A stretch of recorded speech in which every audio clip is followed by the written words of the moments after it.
바울은 디모데후서 4장 8절에 이제 우리는 나를 위하여 의의 면류관이 예비되었으므로 주 곧 의로우신 재판장이 그날에 내게 주실 것이며 내게만 아니라 주의 나타나심을 사모하는 모든 자에게 도니라 라고 말씀하고 있어요.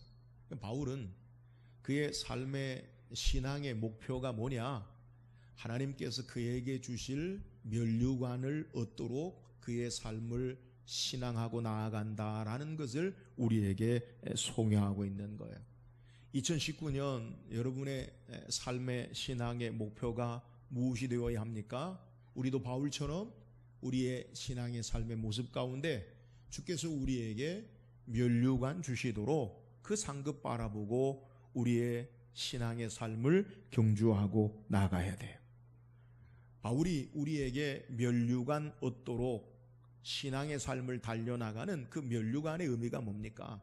성경에 우리에게 면류관에 대해서 몇 가지 의미를 소개하는데 고린도전서에 보면 운동장에서 경기하는 자가 상을 받는 것, 이것을 면류관에 우리에게 소개해요.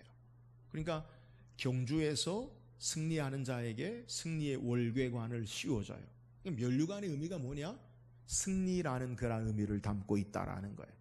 또 성경의 면류관의 의미를 살펴보면 천국에서 하나님의 상급으로 면류관을 얻는 것을 성경이 우리에게 소개해요. 그러니까 면류관은 명예, 영광이라는 그러한 의미가 면류관의 의미가 있다라는 거예요. 또 계시록에 보면 예수님께서 머리에 면류관, 관을, 참된 관을 쓰시고 이 땅의 모든 백성을 보좌에 앉으셔서 다스리는 모습을 소개해요. 그러니까 그 면류관이라는 것은 힘, 권세, 능력을 이야기해요. 그러니까 우리가 면류관이라는 의미가 뭐냐? 승리를 나타내기도 하고 명예를 나타내기도 하고 영광을 나타내기도 하고 또 면류관이라는 것은 힘과 능력, 권세를 나타낸다라는 거예요. 그러니까 우리가 면류관 얻도록 우리의 2019년 한 해 동안 달려가자라는 것은 승리하는 삶을 살자, 영광의 삶을 살자, 또 명예로운 삶을 살자, 하나님이 인정하시고 축복하시는 그러한 능력 있는 삶을 살자, 이런 의미가 되는 거예요. 바라기는 올 한 해 저와 여러분이 주께로부터 면류관 얻도록 믿음의 신앙의 삶을 달려나가기를 주의 이름으로 축원합니다. 오늘 우리가 읽은 성경 계시록 2장 10절 하반절에 보면 그리하면 내가 생명의 관을 내게 주리라. 오늘 예수님께서도 우리의 삶에 생명의 면류관 얻는 신앙의 모습을 우리에게 소개하고 있어요. 오늘 말씀을 통해 우리가 어떻게 주께서 허락하시는 이 영광의 승리의 면류관을 얻을 수 있는지 말씀을 묵상하면서 오늘 우리에게 주시는 은혜를 사모하길 원해요. 오늘 함께 읽은 본문은 우리가 아는 계시록은 사도 요한이 밤모섬에 갇혀 있을 때 주께로부터, 예수님께로부터 받은 하나님의 말씀을 우리에게 소개하고 있어요. 1장에서는 예수님이 어떤 분이신가 우리에게 소개하고 2장, 3장, 4장에서 7교회의 사자들에게 편지하는 내용을 우리에게 소개해요. 7이라는 것, 히브리어로 숫자적인 의미가 어떤 숫자냐? 완전한 것을 의미해요. 그러니까 7교회라고 하면 단순하게 오늘 성경이 우리에게 말하고 있는 지명에, 오늘 우리는 살펴볼 서머나 교회인데 그 지명에 있는 교회를 말하는 게 아니라 이 땅에 속한 모든 지상교회에게 하나님께서, 예수님께서 말씀하시는데요. 근데 그 7교회 가운데 오늘 우리가 살펴볼 이 계시록 2장 8절에서 11절까지는 서머나 교회 사자에게 편지해요. 서머나 교회. 근데 다른 교회와 특징, 다른 것이 무엇이냐? 빌라델피아 교회와 함께 다른 교회들은 예수님이 책망과 함께 그들에게 권면을 하시는데 서머나 교회와 빌라델피아 교회에는 책망은 없고요, 칭찬하시는 것, 그들의 삶을, 신앙을 격려하는 내용을 우리에게 소개하고 있어요. 오늘 서머나 교회 그들에게 예수님께서 내가 생명의 관을 내게 주리라 라고 말씀하시면서 그들의 삶을 격려하시는 신앙의 모습이 무엇인가 우리가 말씀 묵상하면 오늘 우리에게도 어떤 신앙의 삶이 주께서 생명의 관, 면류관 얻는 신앙의 모습인지를 우리가 찾아볼 수 있어요. 말씀을 통해서 주님으로부터 칭찬받는 면류관 얻는 신앙의 모습, 그것이 무엇인지 우리가 살펴보기를 원해요. 자, 그렇다면 주님으로부터 면류관 얻도록 신앙하는 권고, 서문화교회 성도들의 신앙의 모습, 그것이 어떤 것인가 우리는 살펴보기 전에 서문화교회가 어떤 교회인가라는 것을 우리가 이해할 필요가 있어요. 오늘 우리가 읽은 이 서문화교회는 어떤 교회인가? 7교회 가운데 말씀드린 대로 책망이 없는 교회예요. 그러니까 칭찬받는, 그리고 권면의 내용 가운데 면류관을 내게 주리라라고, 그리고 예수님이 칭찬하시는 교회인데, 그 교회가 어떤 교회냐? 이 서문화교회는 지금의 터키의 이 에베소 지역에서 약 80km 떨어진 이즈미르라고 하는, 현재명으로 이즈미르라고 하는 항구 도시가 있던 지역이 바로 이 서문화 지역이에요. 그러니까 이 서문화 이 지역, 이 서문화 교회의 특징이 뭐냐? 그 항구 도시로 말미암아 많은 이 상인들의 교역으로 말미암아 이 서문화 지역은요 매우 부유한 그러한 도시라고 해요. 그러니까 이 매우 부유한 도시에 속했는데, 이 서문화 지역 이즈미르의 특징이 뭐냐면 1세기 당시에 로마가 세계를 지배하고 있을 때 로마의 정책에 적극적으로 호응하고 따름으로 말미암아 로마 중앙정부에서 이 이즈미르에게 특별한 혜택을 많이 줬다고 해요. 그래서 이 이즈미르에는 어떤 사람들이 많이 사느냐? 퇴역한 사람들, 로마의 친로마 정책을 따르는 여러 상인들과 사람들이 사는데, 이 이즈미르의 서문화에는 황제를 숭배하는 신전이 있었다고 해요. 물론 아테네 신전처럼 다른 그리스의 신을 섬기는 이 제우스를 섬기는 신전도 있지만, 황제를 섬기는 신전이 있을 정도로 친로마의 친황제에 숭상하는 그러한 지역이 이 서문화 지역의 특징이기도 해요. 또 이 서문화 지역의 특징은 어떤 것이냐면 유대인들이 많이 살고 있던 그러한 도시였다라고 그렇게 해요. 자, 이런 가운데서 황제를 숭배하고 그리고 매우 부유한 도시, 또 더불어 유대인들이 많이 살고 있는 이 서문화 지역의 이 도시에서 예수 믿는 사람들, 기독교인들이 신앙생활 하는데 어려움 가운데 신앙하는 모습을 성경이 우리에게 소개하고 있어요. 오늘 말씀을 통해서 서문화 교회, 주께로 칭찬받은 그 신앙의 모습, 면류관 얻는 신앙의 모습, 그것을 살피기를 원해요. 그렇다면 주님으로부터 면류관 얻도록 신앙하는 서문화 교회 성도들의 모습이 뭐예요? 자, 오늘 9절 말씀 한번 읽어보세요. 9절입니다. 시작. 내가 내 환난과 궁핍을 알거니와 실상은 내가 부유한 자니라. 자칭 유대인이라 하는 자들의 비방도 알거니와 실상은 유대인이 아니요 사탄의 회당이라. 자, 오늘 예수님께서 9절 상반절에 뭐라고 말씀하냐면, 내가 내 환난과 궁핍을 알거니와 실상은 내가 부유한 자니라. 너가 어려운 가운데 신앙하고 있다라는 것을 주님이 아신다는 거예요. 근데 이 서문화 교회의 어려움이 뭐냐? 내가 내 환난과 궁핍을 알거니와 실상은 부유한 자니라. 예수님 말씀하시는 강조점이 어디 있느냐? 너의 궁핍을 내가 아는데 너는 실상은 부유한 자다라고 소개하고 있어요. 오늘 성경이 말하고 있는 궁핍을 안다. 궁핍이 뭡니까? 헬라어로 그대로 직역하면 어떤 의미가 있냐면 거지 신세, 구걸하기, 가난, 궁핍, 이런 의미가 있어요.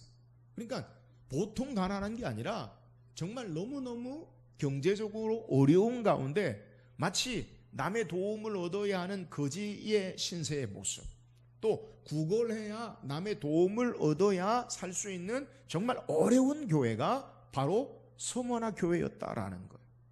여기서 잠깐 우리가 생각해 볼 문제는, 제가 여러분에게 이 서문화를 소개할 때에 서문화는 부자 동네라고 말씀드렸어요? 가난한 동네라고 말씀드렸어요? 부자 동네라고 말씀드렸잖아요. 상업과 무역의 중심을 하는 항구 도시로서 매우 부유한 도시였다는 거예요. 그러면 부유한 지역의 교회면 부자 교회가 맞을까요? 가난한 교회가 맞을까요? 부자 지역에 있으면 부자 교회가 맞죠. 그렇잖아요? 근데 그러면 왜 서문화 교회는 부유한 지역, 상업과 무역이 발달한 부유한 지역에 있으면서 그들이 왜 경제적으로 가난한 삶을 사느냐? 우리가 그것을 살펴볼 필요가 있어요. 그 이유가 뭡니까? 서머나 교회가 왜 궁핍한 교회가 되었습니까? 성경학자들은 이야기하기를 이 서머나 교회가 당시에 종교적인 박해로 말미암아 92년에 94년 정도에 이 계시록이 쓰여졌는데, 그때에는 로마의 황제 가운데 기독교를 아주 혹독하게 탄압했던 황제가 있어요. 우리가 아는 로마의 황제 가운데 기독교를 탄압한 황제를 여러분 생각하라고 하면 네로 황제를 들 수 있어요. 주고 50년에서 60년경에 로마에 불을 지르고 기독교인들이 불을 질렀다라고 하면서 박해한 그 네로 황제가 있어요. 네로 황제 못지않게 주 90년경에 기독교를 박해한 황제가 누구냐면 도미티안 황제라는 사람. 그래서 예수 믿는 자들의 재산을 몰수하고 예수 믿는 자들에 대해서, 기독교인들에 대해서 순교의 길로 내모는 아주 혹독한 그러한 황제였어요. 그래서 이 서머나 지역은 말씀드린 대로 신로마 친황제를 숭상하는 그러한 도시이기 때문에 예수 믿는 자들에게 재산을 몰수하고 예수 믿고 신앙하는 자들에게 핍박을 일삼은 그러한 모습 가운데 서머나 교회의 성도들은 어려움 가운데, 그럼에도 불구하고 재산을 잃어버리고 삶의 직장에서 쫓겨나가기도 하고 여러 고난 가운데서 신앙을 잃지 않고 그들이 주님을 섬기는 교회의 모습인 것을 성경학자들은 이야기하는 거예요. 자, 오늘 성경의 본문에 다시 돌아와서 예수님께서 말씀하세요. 내가 내 궁핍을 알거니와. 그들이 힘든 걸 알아요. 가난한 걸 알아요. 근데 뭐라고 말씀하냐면 실상은, 여러분 실상이 뭐예요? 진실, 진짜라는 거. 진짜는 내가 부유한 자니라. 부유한 자라는 말은 부자다라는 거. 현실적으로 삶은 가난하고 궁핍하고 어려워요. 그런데 예수님은 뭐라고 말씀하냐면 너의 실상은, 진실은 부자다라고 말씀하고 계시는 거예요. 지금 예수 믿는 것 때문에 재산을 빼앗기고 예수 믿는 것 때문에 가난하게 되어지고 예수 믿는 것 때문에 고난을 당하고 그의 삶에 소유가 없고 가난한 삶의 모습인데, 예수님은 그들을 향해 너는 부자다라고 말씀하고 계세요. 여러분, 부유함, 부자와 가난한 것의 척도 기준이 다름을 우리는 성경을 통해 이해할 필요가 있어요. 부자가 뭐예요? 많은 재산을 가진 것, 그 부자라고 말하잖아요. 가난한 게 뭐예요? 소유가 없어요. 가진 거 없어요. 그럼 가난하다고 말하잖아요. 근데 예수님은 왜 서머나 교회 성도들에게 너희는 가난한 게 아니라 부자다라고 말씀하고 계세요? 그 기준이 달라요. 우리처럼 우리가 사는 세상은 물질의 소유의 유무에 따라 부자다 가난하다 말씀하십니다. 우린 그렇게 말하지만 예수님은 물질의 소유로 말미암아 부자다 가난하다라고 말씀하는 게 아니라 그들이 붙잡고 있는 재산을 잃어버리고 어려움 가운데서도 예수 그리스도를 놓지 않고 신앙하는 주님 믿는 신앙으로 말미암아 실상은 너희가 부자다라고 말씀하고 계시는 것, 이것을 우리가 주목해야 돼요. 사랑하는 여러분, 참된 부유함이 어디 있습니까? 예수 그리스도 안에 있음을 믿으시기를 주의 이름으로 축원합니다. 우리가 가진 물질이라는 것, 여러분 이 땅에 지나가는 거예요. 천국에서 그 물질이 소용이 있습니까? 없어요. 우리의 참된 삶의 부유함이라는 것은 예수 안에 있음을 믿으시기를 주의 이름으로 축원합니다. 서머나 교회는 예수 그리스도를 위해서 모든 것을 다 재산을, 소유를 잃어버린 것 같아요. 그러면 가난한 거예요? 아니에요. 예수님은 모든 세상의 소유, 재산이 없다 할지라도 주님 믿는 예수 안에 있는 그 신앙으로 너는 부자다라고 말씀하고 계시는 것을 우리에게 소개하고 있는 거예요. 사랑 여러분, 면류관 얻는 신앙이 뭐예요? 참된 영광과 승리하는 신앙, 하나님께서 인정하시는 축복의 참된 신앙이 뭐예요? 오늘 우리에게 예수로 살고 그리스도로 모시고 주님께로 참된 부유함이 있는 신앙의 삶인 줄 믿으시기를 주의 이름으로 축원합니다. 우리가 세상의 모든 것을 가졌다 할지라도 주님 계시지 않으면 그는 부자가 아니에요. 우리가 세상의 모든 것이 없다 할지라도 주님 계시면 우리는 참된 부유한 자예요.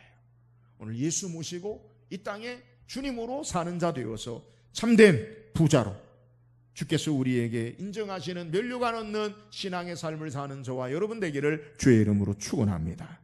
또한 서머나 교회의 면류관 얻는 신앙의 모습이 뭐예요? 오늘 우리가 읽은 본문 말씀 9절 계속 읽어보면, 다시 묵상하고 읽어보면 뭐라고 소개하느냐? 내가 내 환난과 궁핍을 알거니와 실상은 내가 부유한 자니라. 자칭 유대인이라 하는 자들의 비방도 알거니와 실상은 유대인이 아니요 사탄의 회당이라. 자, 내가 내 환난을 안다. 어려움 당한 안다는 거예요. 근데 그 어려움 당하는 원인이 뭐냐? 이유가 뭐냐? 자칭 유대인이라 하는 자들의 비방도 알거니와 실상은 유대인이 아니요 사탄의 회당이라. 그러니까 유대인들로 말미암아 어려움을 당해. 1세기 성도들 가운데 가장 어려움 당했던 직접적인 원인이 뭐냐면 유대인들로 말미암은 고난이에요. 사도행전에 보면 바울이 복음 전할 때마다 바울을 따라다니면서 그를 괴롭혔던 사람들이 누구냐? 바로 유대인들이에요. 예수 그리스도를 믿는 것으로 하나님의 구원 얻는 백성이 되어진다라는 것을 부정하고 하나님의 율법 말씀을 따라 행하는 것, 그것이 그들의 참된 진리다라고 행하면서 예수를 부인하고 예수 믿는 것, 그것을 계속 핍박하고 그리고 괴롭히는 것. 그러니까 오늘 이 서머나 교회 성도들의 환난의 모습이 뭐냐? 제가 소개한 대로 서머나 지역에는 유대인들이 많이 살았어요. 그러니까 예수 믿는 자들을 지속적으로 계속해서 괴롭히고 어렵게 하는 모습, 그 환난 가운데서 그들이 신앙하는 거예요. 뿐만 아니라 도미티안 황제로 말미암아 예수 믿는다는 것, 그 이유로 말미암아 재산을 몰수하고 그리고 그들의 감옥에 갇히기도 하고 순교의 현장에 가기도 하는 그러한 어려움 가운데, 고난 가운데 그들은 믿음으로 세상을 이긴 그러한 모습, 신앙의 모습, 이것이 서머나 교회의 모습이에요. 예수님은 이 서머나 교회 성도들에게 10절에 보면 뭐라고 소개하냐면 10절에 너는 장차 받을 고난을 두려워하지 말라. 볼지어다 마귀가 장차 너희 가운데서 몇 사람을 옥에 던져 시험을 받게 하리니 너희가 10일 동안 환난을 받으리라. 내가 죽도록 충성하라. 그리하면 내가 생명의 면류관을, 생명의 관을 내게 주리라. 자, 장차 받을 고난을 두려워하지 마라. 자, 지금 서머나 교회는 유대인들로 말미암아 고난당하고 로마 정부의 황제를 숭배하는 것 때문에 고난을 당해요. 근데 그 고난 가운데 예수님 뭐라 말씀하냐면 고난을 두려워하지 말라. 왜요? 마귀가 장차 너희 가운데 몇 사람을 옥에 던져 시험을 받게 할 건데 그걸 두려워하지 말라라고 말씀하면서 그 시험의 내용을 우리에게 뭐라고 소개하느냐? 너희가 10일 동안 환난을 받으리라. 자, 환난을 받는, 고난을 받는 기간을 이야기해요. 며칠 동안 받는다고요? 10일 동안. 오늘 성경이 말하고 있는 10일이라는 말은 우리가 세는 하루 이틀 사흘 나흘 딱 숫자적인 10일이 아니라 얼마간의 정한 짧은 기간을 말하는 거예요. 그러니까 숫자적으로 계시록을 우리가 읽으면서 이해할 때 숫자에 딱 매이면 그럼 계시록 해석할 수 없어요. 계시록에 특별히 숫자에 많이 나오잖아요. 구원받는 수가 몇 명이었어요? 계시록에? 14만 4천 명. 그러면은 천국 가는 사람이 14만 4천 명입니까? 아니에요. 예수님의 구약의 12지파, 신약의 12제자에 속한, 그래서 완전수 10과 10을 더해서 구약과 신약의 12의 완전한 숫자 10과 10을 더해서 그걸 합한 숫자가 14만 4천이 나는, 구약의 성도들, 신약의 성도들의 의미 총수가 14만 4천. 그러니까 숫자를 가지고 우리가 이해하면 안 돼요. 그러니까 10일 동안이란 말은 얼마 기간의 짧은 기간 동안 너희가 고난을 받으리라 라고 이야기하면서 그 고난을 두려워하지 말라라는 거예요. 여러분, 고난도요 계속되고 영원하지 않아요. 지금 서머나 교회는 분명히 어려움을 당해요. 환난이 있어요. 그런데 주께서 위로하시는 거예요. 너희 환난과 고난이 두려워할 게 없다. 왜요? 잠깐 동안의 고난이다. 오늘 서머나 교회 성도들에게 편지한 예수님이 어떤 분으로 소개합니까? 우리가 읽은 8절에 보면 서머나 교회 사자에게 편지하라. 처음이요 마지막이요 죽었다가 살아나신 이가 이르시되. 예수님 어떤 분이세요? 처음과 마지막 때세요. 이 말이 뭐예요? 모든 것을 시작하시고 주장하시고 역사하시고 마지막 때까지 모든 것을 이루시는 전능하신 주님이라는 거예요. 또 예수님 누구세요? 죽었다가 살아나시니 사망 권세를 이기고 죽음의 고난의 환난의 모든 인간의 절망을 이기시고 승리하신 주님이 말씀하는 거예요. 그러므로 두려워하지 말라. 잠깐 동안 너희에게 당한 고난이 10일 동안 잠깐 동안이지만 내가 그것을 제거해 줄 것이요. 그러면서 예수님께서 그 모든 것을 주관하고 역사하고 계심을 신뢰하고 나갈 것을 말씀하고 있는 내용이에요. 베드로 사도는 베드로전서 1장 6절에 소개하기를 그러므로 너희가 이제 여러 가지 시험으로 말미암아 잠깐 근심하게 되지 않을 수 없으나 오히려 크게 기뻐하도다. 여러분, 우리가 여러 가지 시험으로 얼마간 근심할 수 있다고요? 잠깐 근심할 수 있다고요. 오늘 우리에게 믿음의 삶을 사는 자에게 고난이나 환난이 없을 수 없어요. 여러분 기억하세요. 여러분 신앙생활을 너무너무 잘해도요, 환난도 있어요, 고난도 있어요. 그런데 그것을 이기는 자가 되는 거예요. 여러분 잠깐 동안의 고난이에요. 그러면서 베드로전서 4장 10절에 보면 오히려 너희가 그리스도의 고난에 참여하는 것으로 즐거워하라. 이는 그의 영광을 나타나실 때에 너희로 즐거워하고 기뻐하게 하려 함이라. 그리스도의 고난에 참여하는 것, 여러분 주님이 당하신 고난, 그것에 우리가 참여하는 것으로 즐거워하고 그 고난을 이기는 신앙의 삶을 살 것을 우리에게 소개하고 있는 내용이에요. 바울은 로마서 8장 18절에 생각하건대 현재의 고난은 장차 우리에게 나타날 영광과 비교할 수 없도다. 여러분 우리에게 있는 고난이라는 것, 믿음의 신앙의 삶을 살다가 환난이나 고난이 오는 것, 여러분 기억하세요? 지나가요. 때가 있어요. 또 믿음으로 하나님이 그 모든 것을 주장하시고 역사하셔요. 그러므로 승리하는 자가 되어짐을 믿고 하나님을 신뢰하고 고난을 이기고 승리하며 나가는 저와 여러분 되기를 주의 이름으로 축원합니다. 서만화교회 성도들은 고난과 환난 가운데서도 믿음으로 두려워하지 말 것을 권고하는 거예요. 여러분 면류관 없는 상급 없는 신앙의 모습이 뭐예요? 환난과 고난 가운데서도 하나님을 신뢰하고 주께서 우리에게 선한 것으로 역사하실 것을 믿음으로 바라보고 인내하며 나가는 것, 이것이 면류관 없는 신앙의 모습임을 믿으시기를 주의 이름으로 축원합니다. 죽었다가 살아나시니 처음과 나중 되시는 그 주님 신뢰하고 환난과 고난을 이기고 면류관 없는 신앙의 삶을 사는 저와 여러분 되기를 주의 이름으로 축원합니다. 또한 서만화교회 면류관 없는 신앙의 모습이 뭐예요? 오늘 10절 하반절에 보면 우리에게 뭐라고 소개하냐면 내가 죽도록 충성하라. 그리하면 내가 생명의 관을 내게 주리라. 자, 이 말씀의 의미가 뭐냐? 내가 죽도록 충성하라 라는 말은 지금 서만화교회 성도들이 충성하고 있어요. 근데 계속해서 충성된 삶을 살 것을 말하고 있는 거예요. 여러분 이미 서만화교회 성도들은 가난한 가운데 궁핍한 가운데 환난 가운데 충성하고 있어요. 근데 예수님께서 다시 말씀하는 것, 내가 죽도록 충성하라. 그리하면 생명의 관을 내게 주리라. 계속해서 충성된 삶을 살아나가라 라고 말하고 있는 거예요. 여러분 하나님이 우리에게 원하시는 것 가운데 하나가 뭐냐? 충성이에요. 충성이 뭡니까? 충성은요, 쉽게 이야기하면 내 마음 내 뜻대로 하지 아니하고 하나님의 말씀 하나님 뜻대로 사는 게 충성된 거예요. 우리 흔히 충성이라는 것, 군대에서 인사할 때 충성이라고, 충성. 뭐에 충성한다는 거예요? 나라에 충성한다는 거예요. 그죠?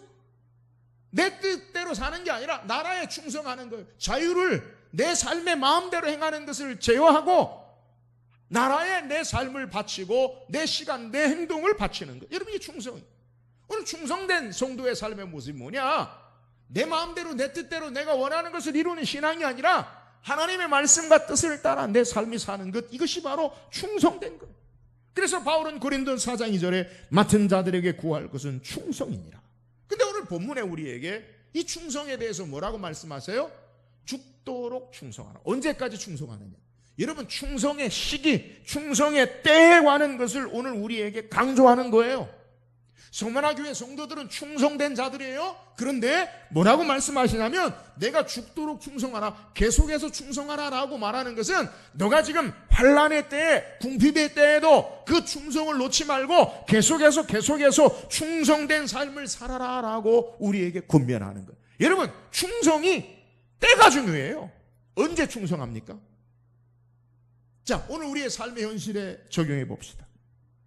우리는 보통 어려움 당하고 우리의 삶이 환난을 당하면 주의 일에 충성합니까? 그렇지 않습니까? 목사님 힘들어요. 나중에 할게요. 우리 그러잖아요. 힘들면 안 해. 환난이 오고 어려우면 목사님 힘들어서 못하겠어요. 충성과 우리의 헌신 봉사가 사라져요. 환난이 없어지면 충성할게요. 힘든 일이 사라지면 내가 충성할게요. 봉사할게요. 이게 우리의 모습이라는 거예요. 그런데 하나님 물론 그것도 이해할 수 있어요. 저는 충분히 이해해요. 하나님도 이해하실 거라고 믿고 나는 그렇게 생각을 해요. 그런데 오늘 성경에 뭐라고 이야기하냐면 환난 중에도 가난한 가운데도 궁핍 가운데도 충성하기를 원하시는 모습을 우리에게 소개하고 있다는 거예요. 지금 서머나교회는 가난해요. 어려워요. 환난을 당해요. 고난을 당해요. 힘들어요. 그런데 주님 뭐라 말씀하세요? 너가 지금 가난할 때도, 너가 지금 환난할 때도, 고난할 때도 계속해서 충성하라. 여러분 이유가 뭐예요? 우리가 환난과 고난할 때도 계속 충성하면 더 이상 그 환난이 고난이 우리에게 계속되지 않아요. 오늘 성경에 뭐라고 이야기합니까? 오늘 11절 말씀에 귀 있는 자는 성령이 교회들에게 하시는 말씀을 들을지어다. 이기는 자는 둘째 사망의 해를 받지 아니하리라. 이기는 자, 이기는 자. 여러분 우리에게 왜 자꾸 고난이나 환난이 계속됩니까? 우리가 이기지 못해서 그 시험이 계속되는 거예요. 예수님은 사탄의 시험에 승리하시고 다시 사탄의 시험을 받지 않으셔요. 공생에 그가 기도하고 돌이 떡덩이가 되게 하라, 내 마음대로 살아라, 인간의 욕심 정욕을 따라 사는 삶의 시험에 승리하시고 성전 꼭대기에 뛰어내려라, 우리가 추구하는 명예, 사람의 영광을 바라보는 그것에 시험에 승리하시고 마지막 천하만국의 영광을 보여주고 내게 절하라 그러면 내가 이 모든 것을 주리라. 이 세상의 권력 힘에 관해 승리하시고 사탄의 시험을 받지 않으셔요. 여러분 우리가 계속되는 환난이나 시험의 이유 가운데 하나가 뭐냐? 그것에 지니까 그것이 또 오는 거예요. 이기는 자에게는 둘째 사망을 받지 아니하리라. 여러분 우리가 이 시험에 환난과 고난의 시험에 승리하면 그 시험을 통과한 자는 시험이 와도 환난이 와도 시험과 환난이 안 돼요. 이해하십니까? 오늘 귀 있는 자는 성령이 교회에게 하시는 말씀을 들을지어다. 여러분 이 말씀의 의미가 뭐예요? 우리에게 문제는요, 문제가 될 때 문제죠, 우리에게 문제거리가 아니면 문제가 되지 않아요. 이렇게 이해합시다. 내가 돈이 없어요. 근데 당장 1억을 갖다 줘야 돼요. 그럼 문제예요. 내가 돈이 10억이 있어요. 1억이 갖다 줘야 되는 거 문제예요, 문제 아니에요? 문제가 아니에요. 시험과 환난을 이미 통과한 자는 다른 시험이 와도 시험거리가 되지 않아요. 왜 시험거리가 됩니까? 내가 시험과 환난을 통과하지 못하니까 계속해서 시험거리가 되는 거예요. 오늘 우리에게 소개하는 게 뭐예요? 죽도록 충성하라. 계속해서 충성하면 시험과 환난, 궁핍이 우리에게 문제되지 아니하고 승리하는 삶을 사는 것을 우리에게 소개하는 거예요. 여러분 신앙적인 면에서 때때로 성도들이 봉사를 잘하다가 헌신을 잘하다가 어려운 일 만나면 그만두는 경우가 있어요. 믿음의 눈으로 영적으로 바라보면 조금만 더 인내하면 주께서 상급으로 영광으로 채우실 텐데 그 고비를 못 넘어가는 거예요. 그러니까 또 시험에 가서 주저앉고 또 시험에 가서 주저앉고. 여러분 이런 일이 얼마나 많은지 몰라요. 오늘 우리에게 귀 있는 자는 성령이 교회들에게 하시는 말씀을 들을지어다. 오늘 시험과 환난을 충성으로, 어려워도 여러분 힘든 때, 어려운 때 충성하고 어려운 때 주님을 향해 봉사함으로 말미암아 시험과 환난을 이기고 면류관 얻는 승리하는 삶을 살기를 주의 이름으로 축원합니다. 서머나교회 성도들은 충성된 자들이 언제요? 어려울 때, 힘들 때 충성된 자들. 여기에 면류관과 상급이 있는 거예요. 오늘 이 땅에 우리의 삶에 환난과 시험과 역경이 올 때에 그 시험과 환난에 더욱더 주께로 충성함으로 시험을 이기고 승리하며 면류관 얻는 저와 여러분 되기를 주의 이름으로 축원합니다. 오늘 서머나교회 성도들에게 성경이 우리에게 소개하고 있어요. 면류관 얻는, 생명의 면류관 얻는 신앙의 모습, 이것을 소개해요. 서머나교회 성도들이 어떤 신앙의 모습이 면류관 얻는 신앙의 모습입니까? 그들은 궁핍 가운데, 가난한 가운데서도 주님으로 말미암아 참된 부유한 삶을 사는 면류관 얻는 신앙의 모습을 소개해요. 이 땅에 세상의 가치와 물질이 아니라 예수 그리스도로 참된 부유한 삶을 사는 면류관 없는 신앙의 삶을 살기를 주의 이름으로 축원합니다. 서문화교회 성도들에게 어떻게 면류관 없는 신앙의 모습을 소개합니까? 그들의 환난과 고난 가운데서도 주께서 이 모든 것을 주장하시고 역사하심을 알고 주님을 신뢰하고 믿음으로 신앙함으로 면류관 없는 신앙의 모습을 소개해요. 이 땅에 환난과 고난이 있을 때에 주께서 정한, 주께서 다스리고 주관하시는 역사하심 앞에 우리의 삶을 내어드리고 하나님 신뢰하고 면류관 없도록 두려워 말고 승리하며 나가는 저와 여러분 되기를 주의 이름으로 축원합니다. 서문화교회 성도들이 어떻게 면류관 없는 신앙의 삶을 삽니까? 어려운 때에, 고난의 때에도 충성된 자들로 면류관 없도록 신앙하는 삶을 우리에게 요구하시는 거예요. 오늘 저와 여러분도 고난의 때, 힘든 때, 어려운 때 충성함으로 면류관 없는, 상급 없는 복된 삶을 살기를 주의 이름으로 축원합니다.